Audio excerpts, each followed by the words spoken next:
Welcome back to सुबह सवेरे पाकिस्तान। और नाज़रीन, कौमी क्रिकेट टीम के साबिक कप्तान आमिर सुहेल आज अपनी 55वीं सालगिरह मना रहे हैं, तो हम उनको हैप्पी बर्थडे बोलेंगे। बिल्कुल, और हैप्पी बर्थडे। पाकिस्तान के साबिक कप्तान है, बेहतरीन ओपनर थे और बॉलिंग बेहतरीन किस्म की और पाकिस्तान की नुमाइंदगी की 92 वर्ल्ड कप की टीम की बात करें तो उसका हिस्सा रहे और लाहौर में पैदा हुए बाएं हाथ के स्टाइलिश बल्लेबाज। 47 टेस्ट में पाकिस्तान की नुमाइंदगी की, 2823 रन बनाए जिसमें 5 सेंचुरीज और 13 हाफ सेंचुरीज शामिल अच्छा, उनका बेहतरीन स्कोर जो है वो 205 रन रहा और लेफ्ट आर्म स्पिन बॉलिंग से उन्होंने 25 विकेट्स भी हासिल किए और एक रोज़ा 156 बैन अल-अक़वामी मैचेस में आमिर सुहेल साहब ने 4780 रन, 5 सेंचुरीज और 31 नेस्ट सेंचुरीज की मदद से बनाए। हमजा, अच्छा, खास तौर पर बात करें जिस वक्त पेयर हम देखते थे, आमिर सुहेल साहब बैटिंग कर रहे हैं, सईद अनवर बैटिंग कर रहे हैं, तो बहुत ही अच्छा लग रहा होता था और हमने हमेशा से यही कहा कि काश ऐसा ओपनिंग पेयर फिर से पाकिस्तान को मिल जाए, और वो काश अभी तक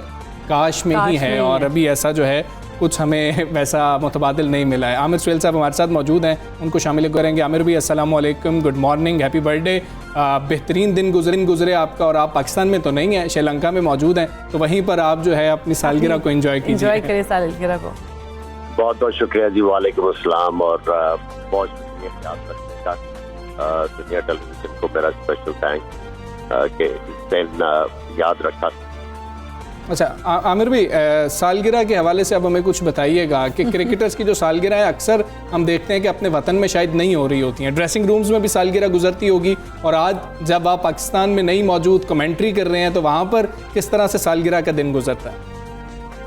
देखिए, ऑब्वियसली जब आप इस फील्ड में, स्पोर्ट्स की फील्ड में होते हैं तो ज़्यादा टाइम आपका बाहर ही गुजरता है, और फिर क्रिकेट रिटायरमेंट के बाद तो कमेंट्री के लिए भी आपको कई दफ़ा जो है मुल्क से बाहर होते हैं, फैमिली के साथ नहीं कर सकते। लेकिन ये है कि वीडियो कॉल के ऊपर कल रात को 12 बजे के बाद सेलिब्रेट किया और सुबह होटल आ गई कमरे में केक लेके, तो यू नो फील्स गुड। अच्छा आमिर सुहेल साहब, अगर हम ये तो आपकी सेलिब्रेशंस और वो जो सीना सालगिरह की मसरूफियात, इनके से हट के जरा हम एक और क्वेश्चन आपसे करना चाहेंगे रमीज़ राजा साहब के हवाले से। नए चेयरमैन पीसीबी का ओहदा उन्होंने संभाल लिया, क्या तवक्कुआत हैं और क्या पॉजिटिव चेंज देख रहे हैं क्रिकेट में पाकिस्तान की? देखिए, सबसे पहले तो मैं उनको मुबारकबाद देना चाहूँगा। दूसरी है कि उनसे एक्सपेक्टेशंस बहुत ज़्यादा है, क्योंकि यूजली होता ही है कि जिनको क्रिकेट का पता नहीं उनको चेयरमैन बना दिया जाता है। रमीज़ राजा के पास जो एडवांटेज है, उनको एक तो क्रिकेट की सियासत का पता है और उसके बाद उनको ये पता होना चाहिए कि पाकिस्तान क्रिकेट को क्या चीज़ें ज़रूरी हैं इस वक्त के। अगर हम लोगों ने दोबारा से अपनी जो है वो डोमिनेशन बहाल करनी है तो ग्रास रूट लेवल की क्रिकेट के ऊपर बहुत फोकस होना चाहिए।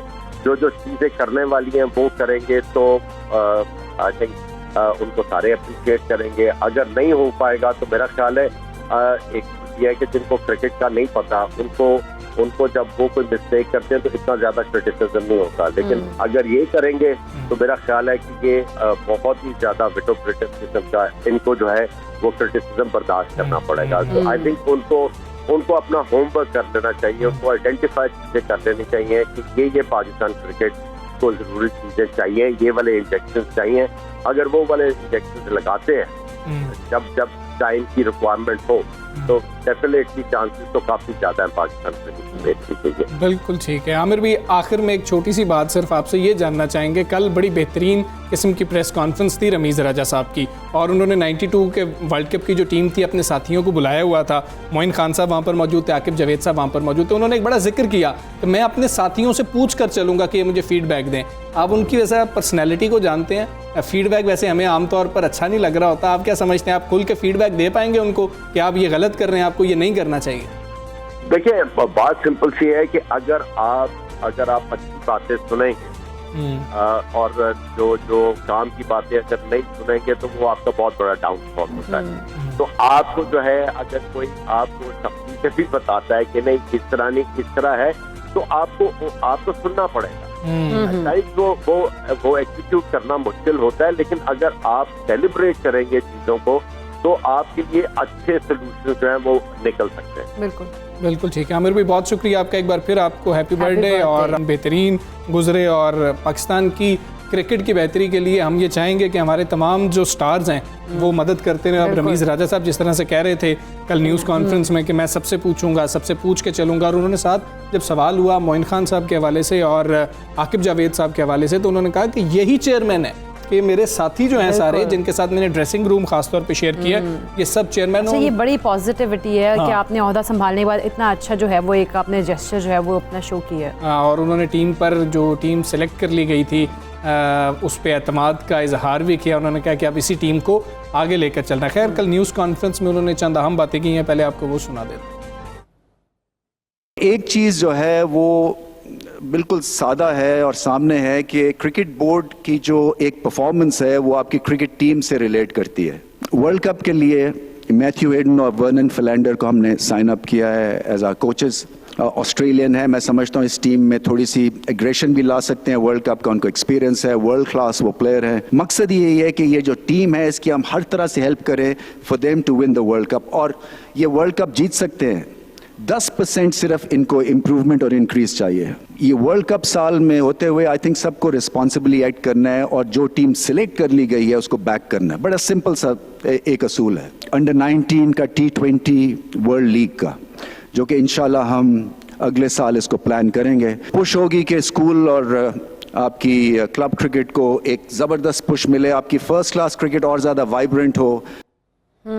चेयरमैन पीसीबी जो है रमीज़ राजा साहब की गुफ्तगू आपने सुनी। हम इसी पर बात करेंगे। सीनियर स्पोर्ट्स एनालिस्ट हमारे साथ मौजूद है नसीम राजपूत साहब। अस्सलाम वालेकुम, गुड मॉर्निंग नसीम राजपूत साहब। रमीज़ राजा साहब ने नए चेयरमैन पीसीबी का ओहदा संभाल लिया है, क्या एजेंडा होगा नए चेयरमैन का, और क्या वो पीसीबी का निज़ाम आप समझते हैं कि बेहतर करने की उनमें सलाहियत है, कैपेबिलिटी है कि वो इसको अच्छे तरीके से लेकर चलेंगे आगे? पहली मर्तबा वो चेयरमैन बने, उनको इस चीज का एक्सपीरियंस तो है नहीं। जो उनकी पहली प्रेस कॉन्फ्रेंस थी वो बहुत इम्प्रेसिव थी। काफी चीजों को उन्होंने बड़े अच्छे अंदाज से पेश किया। अपनी बॉडी लैंग्वेज से भी बहुत कुछ पाकिस्तान क्रिकेट बोर्ड के टॉप ऑफिशियल्स को बताने की कोशिश की। लेकिन जहां ये प्रेस कॉन्फ्रेंस इम्प्रेसिव थी वहां थोड़ी सी एग्रेसिव भी थी, इसमें कोई शुबा नहीं है, क्योंकि रमीज राजा साहब अपनी गुफ्तगू के जरिए, अपने एटीट्यूड के जरिए वाज़े पैगाम देना चाह रहे थे। वो कई लोगों को वाज़े पैगाम शायद उन्होंने दिया, इवन मीडिया को भी उन्होंने पैगाम दिया, क्रिकेट सर्कल्स को भी उन्होंने पैगाम दिया, क्रिकेटर्स को भी। उन्होंने सिर्फ अपने क्रिकेट बोर्ड के ऑफिशियल्स को पैगाम नहीं दिया था, अपने बॉडी लैंग्वेज से वो बहुत कुछ बताते हुए दिखाई दिए। लेकिन मैंने जैसे कहा कि इम्प्रेसिव थी, बहुत सारे ऐसे उन्होंने काम डिस्कस करते हुए दिखाई दिए जो वाकई इम्प्रेसिव हम कह सकते हैं। जैसे 1 लाख रुपए तनख्वाह का इजाफा कर दिया डोमेस्टिक के तमाम 192 प्लेयर्स की। At the same time under 19 की लीग कराने की बात कर रहे हैं, जूनियर सतह की बात कर रहे हैं। जो सबसे इम्पोर्टेंट फैक्टर था वो पाकिस्तान क्रिकेट का माइंड सेट चेंज करने की बात कर रहे हैं। जो उन्होंने बहुत ज्यादा इस पे एम्फेसाइज किया वो पाकिस्तान क्रिकेट बोर्ड का माइंड सेट बदलना है, और ये mind set Pakistan cricket team से लेकर डोमेस्टिक सतह तक, डोमेस्टिक से क्लब लेवल तक और क्लब लेवल से स्कूल की क्रिकेट तक लाने की बात कर रहे थे। ये प्लान तो खैर बहुत बड़ा है, स्कूल क्रिकेट तक दोबारा से फैलाना इतना आसान काम नहीं होगा। जो हम चीजें बंद कर चुके, जो हम अपना नुकसान खुद कर चुके हैं, उसको दोबारा शुरू करना रमीज राजा साहब के लिए भी आसान नहीं होगा। लेकिन वो खुद कह रहे थे कि मेरे कुछ शॉर्ट टर्म गोल है, कुछ लॉन्ग टर्म गोल है। तो मेरे ख्याल है स्कूल क्रिकेट तक पहुंचते पहुंचते तो उनका लॉन्ग टर्म गोल होगा, लेकिन उनका शॉर्ट टर्म गोल जो सबसे बड़ा दिखाई दिया वो वर्ल्ड T20 है, जो 1.5 महीने के बाद खेला जाएगा।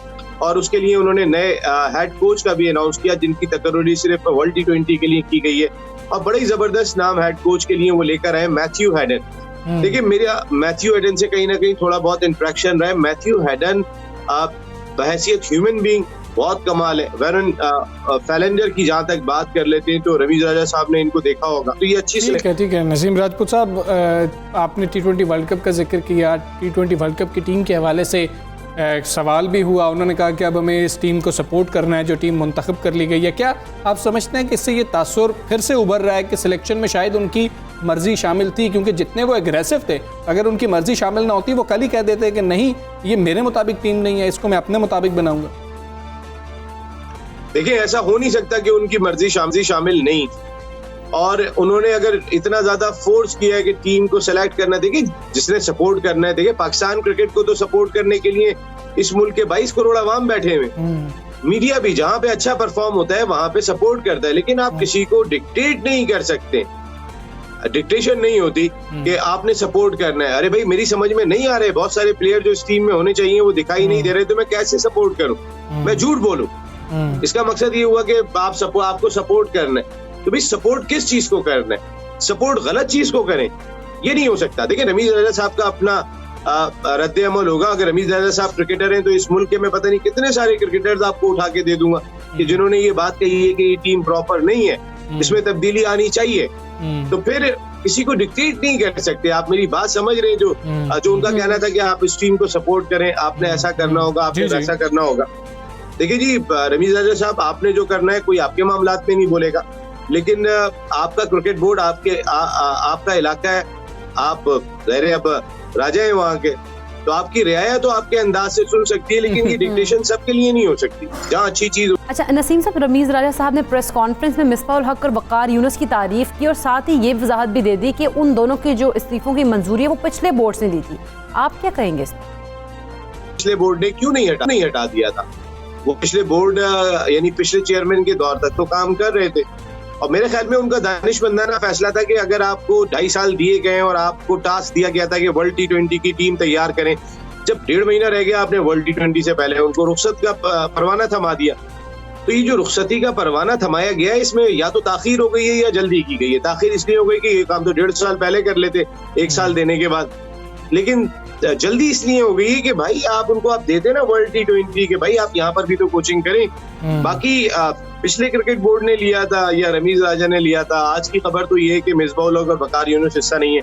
और जितना मेरा तजुर्बा है छोटा मोटा, मेरे ख्याल है पाकिस्तान क्रिकेट के लिए। अच्छा सर, आप भी बता दीजिएगा, पाकिस्तान और न्यूजीलैंड की टीमें 17 सितंबर को पहले वनडे में मद्दे मुकाबिल होंगी, कैसे मुकाबले की तवक्को है आपको? पाकिस्तान क्रिकेट टीम जिस तरह अनप्रिडिक्टेबल है, इसी तरीके से इस पहले मैच को पर भी कोई प्रेडिक्शन नहीं की जा सकती।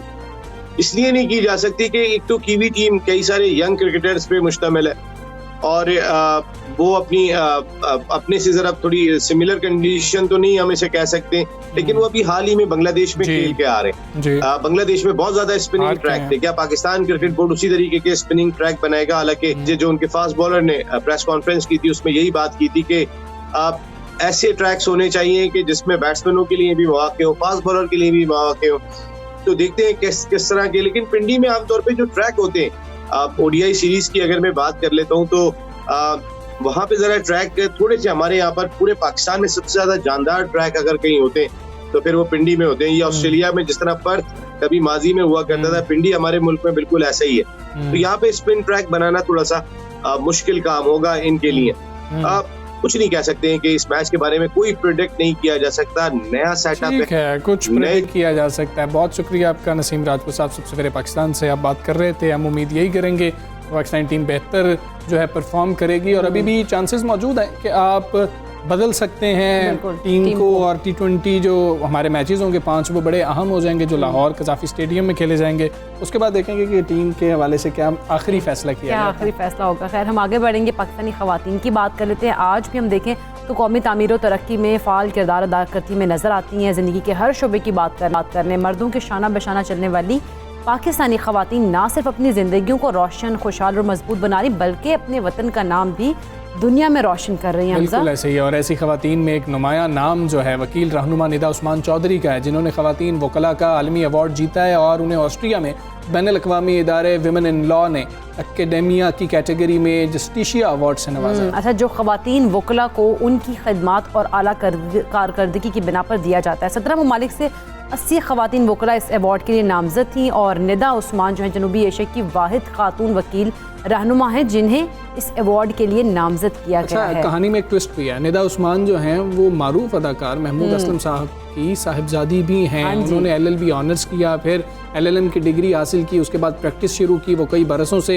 एक तंजीम के तहत पाकिस्तानी ख़वातीन वकला के लिए काम कर रही हैं। तो हम निदा से बात कर लेते हैं। हमारे साथ मौजूद है नामवर वकील निदा उस्मान चौधरी। अस्सलाम वालेकुम, गुड मॉर्निंग निदा। सबसे पहले तो आपको बहुत ज़्यादा मुबारक हो, आप एक नामवर अदाकार महमूद असलम साहब की बेटी हैं। तो अदाकारी क्यों छोड़ के वकील आप बन गई, इसकी रीज़न क्या है? क्या आपकी सोच थी कि आपने कहा कि मैंने ये चूज़ करनी है फील्ड और इसमें आप आ गई? अस्सलाम जी, पहले तो शो में दावत देने के लिए बहुत बहुत शुक्रिया। मेरे अपने ख्वाहिशात थी, अपना पाथ था। वालिदैन ने हमेशा सपोर्ट किया, तालीम को तरजीह दी। और बचपन से ही हमारा रुझान जो था वो तालीम के हुसूल की तरफ रखा उन्होंने। और हमेशा से उन्होंने जो भी हम, मेरा भाई या मैं, जो भी हम करना चाहते थे अपनी ज़िंदगी के साथ, जो भी फैसले हमारे होते थे उसमें उन्होंने हमारा भरपूर साथ दिया। हमें अपने फैसले लेने की पूरी आज़ादी थी, और चाहे वो तलीम से मुंसलिक हो, चाहे वो जिस एरिया से, प्रोफेशन से मुंसलिक हो, हर चीज़ में उन्होंने हमें हमेशा ये फ्रीडम दिया कि हम अपने लिए जो बेहतर है वो डिसाइड करें। तो मेरा शुरू से ही रुझान मतलब ऐसी चीज़ों की तरफ था जिसमें मैं सोशल इश्यूज के ऊपर बात कर सकूं। तो इसलिए जब टाइम आया अपनी स्पेशलाइजेशन चूज करने का, तो कानून की पढ़ाई, कानून का शोबा एक ऐसा रास्ता मुझे नजर आया जिसमें मुझे लगा कि मैं अपने उस काम को आगे लेके जा सकती हूँ। तो इस वजह से फिर मैंने वकालत जो है उसका। ठीक है निदा, मैं ये अवार्ड जीतने के बाद आप नामजद हुई, उसके बाद ये अवार्ड जो है आपने जीता, उसको कैसा फील कर रही हैं आप? जी यकीनन ये मेरे लिए बहुत ही खुशी की बात है कि मुझे अल्लाह ताला ने इस बरकत से नवाजा और मुझे मौका दिया कि ना सिर्फ मैं अपने काम की रिकग्निशन, रिप्रेजेंटेशन कर सकूं, बल्कि अपने मुल्क की, बल्कि इस पूरे खित्ते की जो है नुमाइंदगी कर सकूं। तो ये बहुत ही फ़ख्र की बात थी मेरे लिए, और ज़्यादा खुशी भी मुझे इसी बात की है कि यूरोपियन ममालिक और अमेरिका और ऐसी कंट्रीज़ के साथ साथ हमारे काम के ज़रिए पाकिस्तान का नाम भी उसमें शुमार था। और फिर जब विनर डिक्लेयर किया तो जाहिर है उसकी और ही बात थी, क्योंकि उसमें आपके काम को रिकग्निशन भी मिलती है और उसकी वजह से आपका काम आगे भी जाता है और लोगों तक पहुंचता है। तो यकीनन ये मेरे लिए बहुत ही खुशी की बात है, और ना सिर्फ मेरे लिए क्योंकि मैं इसको सिर्फ अपनी एक इनफरादी सक्सेस नहीं समझती। मैं समझती हूँ कि इसमें विमेन इन लॉ को अगर मैं रिप्रेजेंट कर रही हूँ, जो हमारा इनिशिएटिव है, तो उसमें मेरे साथ वो तमाम लोग शामिल हो जाते हैं जिन्होंने इसमें मेरा साथ दिया। उसमें हमारे मेल लॉयर्स भी थे, हमारी फीमेल लॉयर्स भी हैं, कॉलीग्स हैं, वेल विशर्स हैं, इदारे हैं बहुत सारे जिन्होंने हमारा साथ दिया। तो उन सब की जो मेहनत है, उन सब की लगन है, उन सब की जो कंट्रीब्यूशन है इस काम को आगे लेके जाने में, उसका भी बहुत बड़ा हाथ है, और इससे हम सबकी हौसला अफजाई हुई है। तो इसलिए ये वाकई हमारे लिए बहुत फख्र की और बड़ी खुशी की। वुमेन इन लॉ की बात करनी है, आपकी नामजदगी जो जनूबी अफ्रीका की वुमेन इन लॉ की जो रहनुमा है आशा सिंघानिया, उन्होंने की थी, तो इस नामजदगी के लिए आपको कितना सफ़र तय करना पड़ा? जी मैं आशा सिंघानिया की बहुत शुक्रगुजार हूँ कि उन्होंने मुझे इस काबिल समझा और हमारे इनिशिएटिव को इस काबिल समझा कि वो इसकी नामजदगी करती। चाहती तो दुनिया भर से किसी को भी नामजद कर सकती थी, लेकिन उन्होंने जब मुझसे राब्ता किया तो उन्होंने मुझे बताया कि वो हमारा काम सोशल मीडिया पे फॉलो करती आई हैं। और वो उससे काफ़ी मुतासिर हैं, क्योंकि हमने काफ़ी थोड़े अरसे में, काफ़ी कम उम्र में उन इशूज़ को उजागर किया यहाँ माशरे में, कौमी सतह पर, जो कि बाहर के ममालिक में, जो कि हमसे ज़्यादा डेवलप ममालिक हैं, उनमें वो बातें इतने सालों के बाद होनी शुरू हुई हैं। तो उस हवाले से देखा जाए तो पाकिस्तान में तो इन इश्यूज़ पे हमने बहुत जल्दी बात करनी शुरू कर दिया। हालांकि मैं ये समझती हूँ कि अब मतलब अभी भी देर है और इससे बहुत पहले हम ये काम कर सकते थे, लेकिन जब हम अपने आप को वर्ल्ड के स्टेज पे कंपेयर करें तो उस हवाले से पाकिस्तान अभी भी एक बहुत यंग कंट्री है, और उसमें हम अभी से अगर इस लेवल पे इन इश्यूज को इस्टेब्लिश करने में, इनको उठाने में कामयाब हुए हैं, तो यकीनन ये ऐसी बात है जो वो चाहती थी कि बाकी दुनिया तक भी पहुंचे, और ख़ास तौर पे जिन ममालिक में इन्हीं इश्यूज पे काम हो रहा है और एक बड़े पैमाने पे हो रहा है, वहाँ पे पाकिस्तान की भी जो कंट्रीब्यूशन है और हमारा जो एक्सपीरियंस है वो भी वहाँ पे शामिल हो। ठीक है निदा, ये भी बताइएगा पाकिस्तान में खवातीन वकला को क्या क्या मसाइल हैं, और जो खवातीन इस शोबे में आना चाहती हैं उनको आप क्या मशवरा देंगे? सबसे बड़ा मसला जो है वो है नुमाइंदगी का, और जो जुडिशल अपॉइंटमेंट्स और रिक्रूटमेंट का प्रोसेस ले लें, या बार काउंसिल के जिस तरीके से इलेक्शन होते हैं और उसकी जो रिक्वायरमेंट्स हैं, या पाकिस्तान बार काउंसिल जिस तरह से इलेक्ट की जाती है, या जो यहाँ पे हमारी लॉ फर्म्स का निज़ाम है कि फीमेल लॉयर्स पीछे बैठ के सारा केस तो प्रिपेयर कर देंगी, लेकिन फिर आगे उनको कोर्ट में जाके आर्ग्यू करने का मौका जैसे नहीं मिलता, और उनके नाम अगर केस लिस्ट में ना आए या फिर वो बतौर वकील पेश की उनकी रिकॉर्ड ना हुई हो, तो वो उनको आगे सुप्रीम कोर्ट का लाइसेंस लेने में जैसे मसला हो जाता है। तो ये बातें जो हैं कि सीनियरिटी आपकी कैसे काउंट हो रही है, आपने लाइसेंस कैसे लेना है, क्यों लेना जरूरी है, क्यों खुद पेश होना जरूरी है, और क्यों जरूरी है कि आपकी अटेंडेंस, यानी इस तरह के जो निज़ाम के हवाले से इश्यूज हैं वो खवातीन तक उनकी आगाही भी कम है एज कम्पेयर टू मैन। सो उस तरह के इश्यूज पे हमारा फोकस रहता है। उसके अलावा जाहिर है मतलब मसले हर सतह पर है, हर इंसान को है, बट हमारा जो फोकस है सारा बुनियादी तौर पर वो है निज़ाम में तब्दीली और जो निज़ाम में तब्दीली। ये तो सीरियस हम डिस्कशन कर रहे थे निदा आपके साथ, लेकिन हम लाइटर नोट पे भी आपसे बात करना चाहेंगे। आपके वालिद साहब क्योंकि मशहूर अदाकार है महमूद असलम, और महमूद साहब के नाम से जो है वो लोगों में बहुत ज़्यादा पसंद भी किए जाते हैं। बतौर बेटी आपको उनकी अदाकारी कैसी लगती है, और वो कभी क्या घर में भी इस किस्म की अदाकारी करते नजर आते हैं? अदाकार तो बहुत अच्छे हैं, बट वालिद उससे भी ज़्यादा अच्छे हैं, और घर पे बिल्कुल उनका एक मुख्तलिफ मिजाज है, और जिस किस्म के किरदार उन्होंने अदा किए हैं जैसे सरदार दिलावर अली खान और इस तरह के खानी के अंदर जैसे उनका कैरेक्टर था, और इस तरह के जो सीरियस किरदार करते हैं वैसे बिल्कुल भी नहीं है। अच्छा। बड़ी शख्सियत उनकी सुलझी हुई है, मज़ाहिया है, हंसमुख है, हर वक्त अच्छी अच्छी बातें हमें सिखाते रहते हैं और करते रहते हैं। तो बिल्कुल उन्होंने हमारे साथ एक तरह का दोस्तों वाला माहौल ही रखा हुआ है, हम उनसे हर बात कर सकते हैं। तो बिल्कुल फ्रैंकली, यानी कोई भी मसला हो उन तक ले जाने में, उनसे बात करने में मुझे आज तक या मेरे भाई को आज तक कोई मसला पेश नहीं आया, और हर दफ़ा हमने उनको सपोर्टिव रोल में ही पाया है घर के अंदर। तो ये बहुत बड़ी बात है कि वो घर के अंदर एक सपोर्टिंग एक्टर का किरदार अदा करती है। निदा बहुत शुक्रिया, सुबसुरे पाकिस्तान का हिस्सा बनी है। एक बार फिर आपको मुबारक देंगे, और गुड लक जो आप काम कर रही हैं ख़वातीन वकला के लिए, खास तौर पे काम कर रही हैं। हम इजाज़त लेंगे क्योंकि प्रोग्राम का वक्त ख़त्म हो गया। अपना बहुत ज़्यादा ख्याल रखिए। अल्लाह हाफ़िज़।